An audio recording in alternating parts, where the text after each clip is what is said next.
കാത്തിരിപ്പാണ്. അധികാരം കിട്ടുമ്പോൾ ഒരുപാട് സന്തോഷം ഉണ്ടാകും. പക്ഷെ അതിനൊക്കെ അപ്പുറത്തെ ഈ ചില വിഷയങ്ങൾ ഉയർത്തിക്കാട്ടിയതുകൊണ്ട്, പ്രത്യേകിച്ച് രാഹുൽ മാങ്കൂട്ടത്തിലുമായി ബന്ധപ്പെട്ട ചില വിഷയങ്ങൾ ഉയർത്തിക്കാട്ടിയതിന്റെ പേരിൽ ഒരുപാട് വേട്ടയാടലുകൾ ഉണ്ടായിട്ടുണ്ട്. വി.ഡി. സതീശൻ ഉൾപ്പെടെ അതിന്റെ ഒരുപാട് പഴി കേൾക്കേണ്ടി വന്നിട്ടുണ്ട് സൈബർ ഗ്രൂപ്പുകളിലൊക്കെ. പക്ഷെ ചോദിക്കാനുള്ളത്, ഇപ്പോൾ വി.ഡി. സതീശന്റെ നേതൃത്വത്തിൽ ഒരു പുതിയ ഭരണകൂടം വരുമ്പോൾ സ്ത്രീ സുരക്ഷയ്ക്ക് ഒരു പ്രാധാന്യം ഉണ്ടാകും എന്ന് ഉറപ്പിച്ച് പറയാം. തീർച്ചയായിട്ടും UDF അധികാരത്തിൽ വരുമ്പോൾ സ്ത്രീ സുരക്ഷയ്ക്ക് വലിയ പ്രാധാന്യം കൊടുക്കുമെന്ന് പ്രതിപക്ഷത്തുള്ള സമയത്ത് തന്നെ, പ്രതിപക്ഷ നേതാവായിരിക്കുന്ന സമയത്ത് തന്നെ വി.ഡി. സതീശൻ എന്ന് പറയുന്ന മനുഷ്യൻ തെളിയിച്ചിട്ടുള്ളതാണ്. സ്വന്തം പാർട്ടിയിൽ നിന്ന് തന്നെ അത് തെളിയിച്ചിട്ടുള്ളതാണ്. അപ്പോൾ ഉറപ്പായിട്ടും UDF അധികാരത്തിൽ വന്ന സ്ത്രീ സുരക്ഷയ്ക്ക് അത്രയേറെ പ്രാധാന്യം ഉണ്ടെന്ന് വിശ്വസിക്കുന്നുണ്ട്. പലപ്പോഴും നമ്മള് CPM-ന്റെ ഭരണകൂടം അതറിയാം ഒരു സ്ത്രീപക്ഷ സർക്കാരാണ് എന്ന് കവലപ്രസംഗങ്ങളിൽ ആവർത്തിച്ച് പറയുമ്പോഴും, പക്ഷേ സ്ത്രീകൾ ഒരുപാട് ദുരിതങ്ങൾ അനുഭവിച്ച ഒരു കാലവും കൂടിയാണ്. പ്രത്യേകിച്ച് സമരമുഖത്തേക്ക് ഇറങ്ങുമ്പോൾ ഈ UDF-ന്റെ പ്രവർത്തകർ, വനിതാ നേതാക്കളെ ഉൾപ്പെടെ പോലീസ് ആക്രമിക്കുന്ന ഒരു രീതിയിലേക്കൊക്കെ കാര്യങ്ങൾ പോയിട്ടുണ്ട്. അപ്പോൾ അതിൽ നിന്നൊക്കെ വ്യത്യസ്തമായിട്ട് ഈ സ്ത്രീ സുരക്ഷയുമായി ബന്ധപ്പെട്ടിട്ട് എന്തെല്ലാം ഷഹനാസ് ഉൾപ്പെടെയുള്ളവർക്ക് ചില നിർദ്ദേശങ്ങൾ മുൻപോട്ട് വെക്കാൻ കഴിയും. അപ്പോൾ അതൊക്കെ വി.ഡി. സതീശനെ പോലെ ഒരു നേതാവ്, അദ്ദേഹം മുഖ്യമന്ത്രിയാകുമ്പോൾ അതിനൊക്കെ ഒരു പ്രാധാന്യം കൊടുക്കുമെന്ന് കരുതുന്നു. സ്ത്രീകൾക്ക് ഏറ്റവും പ്രാധാന്യം കൊടുക്കുന്നതിന്റെ വലിയ തെളിവായിരുന്നു ആശാവർക്കർമാരുടെ സമരം. ഒരുപാട് നമ്മുടെ അമ്മമാരായിട്ടുള്ള സ്ത്രീകൾ തെരുവിലിറങ്ങിയപ്പോൾ ആശാവർക്കർമാർക്ക് അത്രയേറെ വാഗ്ദാനം കൊടുത്ത് അത് പരിപാലിക്കുമെന്ന് ഈ കഴിഞ്ഞ ദിവസം പോലും പറഞ്ഞിട്ടുള്ള നേതാവാണ് വി.ഡി. സതീശൻ എന്ന് പറയുന്ന നമ്മുടെ മുഖ്യമന്ത്രി. അപ്പോൾ സ്വാഭാവികമായിട്ട് അതിലിപ്പോൾ ഞങ്ങളാരും എന്തെങ്കിലും പറഞ്ഞു കൊടുക്കേണ്ട കാര്യമൊന്നുമില്ല. വി.ഡി. സതീശൻ എന്ന് പറയുന്ന വ്യക്തി ദീർഘവീക്ഷണമുള്ള ഒരു വ്യക്തിയാണ്. പുതിയ ജനറേഷനിലുള്ള ജൻസി കുട്ടികളെ പോലും രാഷ്ട്രീയത്തിലേക്ക് അടുപ്പിക്കുന്ന ഒരു വ്യക്തിയാണ്. അപ്പോൾ സ്വാഭാവികമായിട്ടും അദ്ദേഹത്തിന്റെ ദീർഘവീക്ഷണത്തിന് മുന്നിൽ ഞങ്ങളൊന്നും ഒന്നുമല്ല എന്നാണ് വിശ്വസിക്കുന്നത്. അപ്പൊ അതുകൊണ്ട് തന്നെ അദ്ദേഹത്തിന് ഞങ്ങളാരും ഒന്നും പറഞ്ഞു കൊടുക്കേണ്ട ആവശ്യമില്ല. വളരെ മനോഹരമായിട്ട് തന്നെ അദ്ദേഹം കേരളം ഭരിക്കും. നിങ്ങൾക്കത് കാണാം. അല്ലാതെ വനിതാ മതിൽ കെട്ടി അധികാരത്തിൽ വന്ന് ഇവിടെ 10 വർഷം സ്ത്രീകൾ വേട്ടയാടപ്പെട്ടിട്ടുണ്ട്. അത് ഭരണത്തിലിരിക്കുന്ന സമയത്ത് തന്നെ വേട്ടയാടപ്പെട്ടിട്ടുണ്ട്. അതുണ്ടാവില്ല എന്ന ഉറച്ച വിശ്വാസം കോൺഗ്രസിന്റെ ഭാഗമായിട്ടുള്ള എനിക്കുണ്ട്.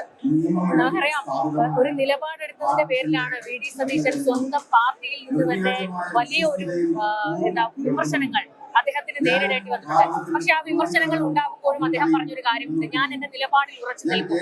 കേരളം ഒരു അറബിക്കടൽ പോലെ ഇളകി വന്നാലും എന്റെ ബോധ്യത്തിൽ നിന്നെടുത്ത തീരുമാനത്തിൽ നിന്ന് ഞാൻ പിന്നോട്ട് പോകില്ല എന്ന്. അപ്പോൾ ആ ഒരു നിലപാട് അദ്ദേഹം ഈ ഒരു 5 വർഷവും കീപ്പ് ചെയ്യുമെന്ന് ഉറപ്പിച്ച് പറയാൻ കഴിയും. അത് അദ്ദേഹം എന്ന് നിയമസഭാ സാമാജികനായി തുടങ്ങിയോ അന്ന് മുതൽ ഈ നിമിഷം വരെ അത് അദ്ദേഹം പാലിച്ചിട്ടുണ്ട്. അദ്ദേഹത്തിന്റെ നിലപാടുകളിലൊന്നും ഒരു കാലത്തും മാറ്റം ഉണ്ടായിട്ടില്ല. അപ്പൊ സ്വാഭാവികമായിട്ടും മുഖ്യമന്ത്രിയാകുമ്പോൾ അദ്ദേഹം അതിനേക്കാൾ കൂടുതൽ ചെയ്യല്ലേ ചെയ്യാം. ഉറപ്പായിട്ടും ഞങ്ങളൊക്കെ വിശ്വസിക്കുന്ന, ഞങ്ങൾ അങ്ങേറ്റം പ്രതീക്ഷയെ കാണുന്ന ഒരു മന്ത്രിയാണ് ശ്രീ വി.ഡി. സതീശൻ. ആഭ്യന്തരമന്ത്രി രമേശ് ചെന്നിത്തല, പുതിയ തലമുറയിലുള്ള ഒരുപാട് ആളുകൾ, നല്ലൊരു ടീമാണ് UDF-ന്റെ ഇപ്പോൾ അധികാരത്തിൽ വന്നിട്ടുള്ളത്. ഇപ്പോൾ ഭരണപക്ഷത്താണ്. അപ്പോൾ ഈ രാഹുൽ മാങ്കൂട്ടത്തിൽ വിഷയത്തിൽ പണ്ട് പറഞ്ഞ കാര്യങ്ങളിലൊക്കെ തന്നെ ഇപ്പോഴും ഉറച്ചു നിൽക്കുന്നുണ്ടോ? തീർച്ചയായിട്ടും അതിലൊന്നും ഒരു മാറ്റവും ഇല്ല. ഇത് ഇപ്പോൾ ഈ CPM-ന്റെ ഒരു തോൽവിക്ക് ശേഷം M.V. ഗോവിന്ദൻ ഒരു പ്രഖ്യാപനം നടത്തിയത് പാർട്ടിയിൽ എല്ലാവർക്കും സധൈര്യം എല്ലാ കാര്യങ്ങളും തുറന്നു പറയാം, ഇനി പേടിക്കേണ്ട കാര്യമില്ല എന്നുള്ള രീതിയിലുള്ള സംസാരം. നമുക്കറിയാം, ഇപ്പോൾ ഷഹനാസ് പറഞ്ഞതിന്റെ പേരിൽ, ചില വെളിപ്പെടുത്തലുകൾ നടത്തിയതിന്റെ പേരിൽ വിമർശനങ്ങൾ നേരിട്ടു എന്ന് പറയുന്നു. അപ്പോൾ ഈ പറയുന്ന ഈ സധൈര്യം ഒരു പ്രതിപക്ഷത്തായിരുന്നാലും ഭരണപക്ഷത്തായിരുന്നാലും ഈ പാർട്ടിക്കുള്ളിലെ ചില പുഴുക്കുത്തുകളെ തുറന്നു കാണിക്കാനും പറഞ്ഞ നിലപാടിൽ നിന്ന് അണുവിട വ്യതിചലിക്കാതെ ഉറച്ചു നിൽക്കാനും ഈ പറയുന്ന ഭരണപക്ഷത്തുള്ള സ്ത്രീകൾക്ക് പൂർണ്ണമായ ഒരു നീതി ഉറപ്പാക്കാനും ഈ 5 വർഷം കൊണ്ട് കഴിയും. അതുപോലെ തന്നെ കേരളത്തിലെ മുഴുവൻ സ്ത്രീകളെയും ചേർത്ത് പിടിച്ചുകൊണ്ടുള്ള ഒരു സർക്കാർ ആയിരിക്കും എന്നുള്ളത് നമുക്ക് ഉറപ്പിച്ച് പറയാവുന്ന കാര്യമാണ്. പക്ഷേ പ്രതിസന്ധികൾ ഒരുപാടാണ്. പ്രത്യേകിച്ച് നിങ്ങൾക്ക് ഈ അധികാരം കിട്ടിയപ്പോൾ അതിനെ ഒന്ന് കൃത്യമായിട്ട് ആസ്വദിക്കാൻ കഴിഞ്ഞില്ല. കാരണം ഒരു വലിയ ഗ്രൂപ്പിസത്തിന്റെ പേരിൽ അങ്ങോട്ടും ഇങ്ങോട്ടുമുള്ള ഉന്തും തള്ളും പിടിവലികളും ഒക്കെ ഉണ്ടായിട്ടുണ്ട്. ഇനി വേണോ അതിന്റെ ആഘോഷം മുഴുവനായിട്ട്? എന്ന് പറയുന്ന ഒരു പ്രസ്ഥാനം ജനാധിപത്യപരമായ പാർട്ടിയാണ്. ഞങ്ങൾക്ക് ഒരുപാട് നല്ല ലീഡേഴ്സ് ഉണ്ട്. ഇപ്പം മുഖ്യമന്ത്രി സ്ഥാനത്തേക്ക് ചർച്ച നടന്നിട്ടുള്ളത് ശ്രീ രമേശ് ചെന്നിത്തല, KC വേണുഗോപാൽ, ശ്രീ വി.ഡി. സതീശൻ, 3 ആളും ഏറ്റവും അർഹരായിട്ടുള്ള ആളുകൾ തന്നെയാണ്. അപ്പൊ അത്രയും നേതാക്കൾ ഉള്ളത് കൊണ്ട് അത്രയും ചർച്ചകൾ നടന്നു എന്ന് തന്നെ കാണുന്നുള്ളൂ. മാത്രമല്ല, ജനഹിതം അനുസരിച്ച് ഹൈക്കമാൻഡ് തീരുമാനമെടുത്തിട്ടുണ്ട്. ജനങ്ങൾക്ക് ആവശ്യപ്പെട്ടതനുസരിച്ചിട്ട് വി.ഡി. സതീശൻ മുഖ്യമന്ത്രി ആയിട്ടുണ്ട്. അതോടൊപ്പം തന്നെ നല്ലൊരു നിര UDF-ന്റെ മന്ത്രിമാരായിട്ടുണ്ട്. പിന്നെ സ്ത്രീ സുരക്ഷ, അതിന് പ്രത്യേകിച്ചൊരു രീതിയിലുള്ള മാറ്റം വേണമെന്ന് എനിക്ക് തോന്നുന്നില്ല.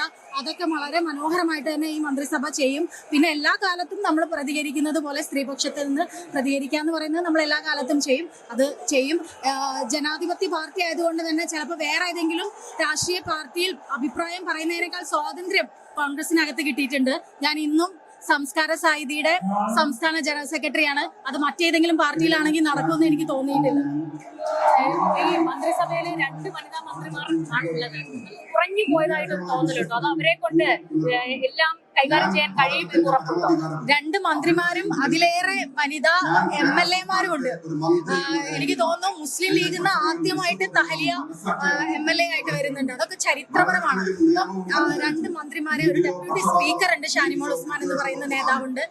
തീർച്ചയായിട്ടും സ്ത്രീകൾക്ക് പരിഗണന കൊടുത്തു എന്ന് തന്നെ വലിയ പൊസിഷനിലാണ് അവരെയൊക്കെ പരിഗണിച്ചിരിക്കുന്നത്. അപ്പൊ അതുകൊണ്ട് തന്നെ നല്ല രീതിയിൽ സ്ത്രീകൾക്ക് മുന്നോട്ട് വരാൻ സാധിക്കുന്നു. ഈ MA ഷഹനാസിന്റെ കാര്യം പറയുമ്പോൾ ഞാൻ കോഴിക്കോട് കടപ്പുറത്തുണ്ട് എന്ന് പറയുന്ന ഒരു ഡയലോഗാണ് നമുക്ക് ഓർമ്മ വരുന്നത്. ശരിക്കും നിലപാടിൽ ഉറച്ചു നിൽക്കുന്നത് കൊണ്ട് സ്ത്രീകൾ ഇപ്പോഴും വേട്ടയാടപ്പെടുന്നു. തീർച്ചയായിട്ടും നിലപാട് പറയുമ്പോൾ സ്ത്രീകളെ ഏറ്റവും മോശമായ രീതിയിൽ അടയാളപ്പെടുത്താറുണ്ട്. അത് എല്ലാ പ്രസ്ഥാനത്തിനകത്തും എല്ലാ മേഖലയിലും, സിനിമയിലും അങ്ങനെ തന്നെയല്ലേ, ഞാൻ സാഹിത്യത്തിലുള്ള ആളാണ്, സാഹിത്യത്തിലും അങ്ങനെയല്ലേ, രാഷ്ട്രീയത്തിലും അങ്ങനെയല്ലാതെ ഒരു സ്ത്രീ പ്രതികരിച്ചു കഴിഞ്ഞാൽ മോശമായിട്ട് അടയാളപ്പെടുത്തും.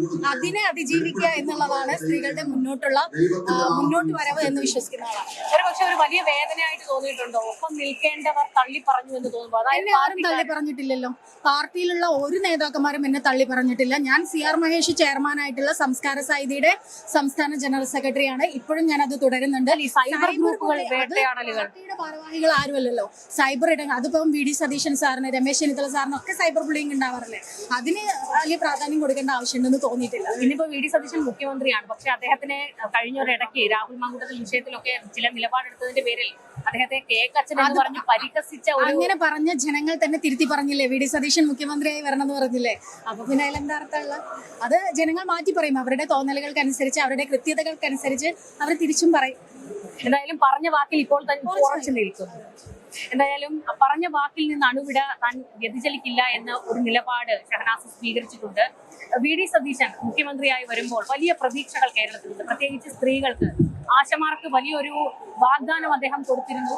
അത് നിറവേറ്റപ്പെടുമെന്ന് തന്നെയാണ് ആശമാരും കണക്കുകൂട്ടുന്നത്. എന്തായാലും ടീം UDF-ന് കേരളത്തിന്റെ പുതിയ മന്ത്രിസഭയ്ക്ക് വലിയ ആശംസകൾ നേരുകയാണ്.